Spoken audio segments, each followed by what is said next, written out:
How to save photos secretly on the iPhone. Let me show you how it works. If you're new on this channel, most definitely subscribe so you don't miss videos and tutorials like this one.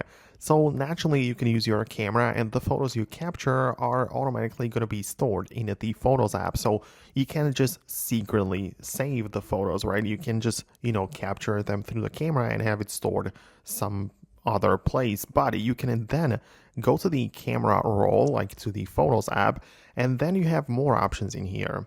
For example, you can click on the image, tap the three dots in the top right, and click on hide.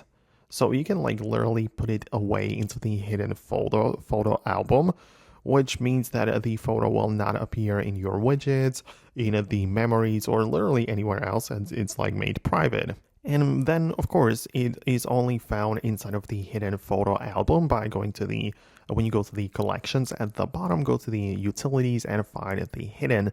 And it's going to be right there. And it's very likely that it's also going to be passcode and Face ID protected. So even there, it's locked within, the Photos app. And you can see that you can only access it with your biometrics or passcode. So that's one way of doing that. However, I know a lot of people who want to store their photos even in some other place entirely. And there is also the possibility to start a brand new note, use literally the Apple Notes application. When you get inside it there, start a new note, tap the paperclip and import your photos right into the note.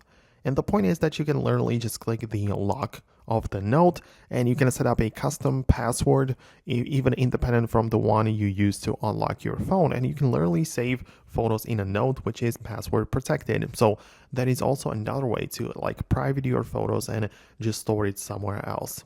But yeah, that's it for me. Let me know what you think below. Hit a thumbs up and subscribe for more. And I'll talk to you soon. So thanks a lot and I'll see you later.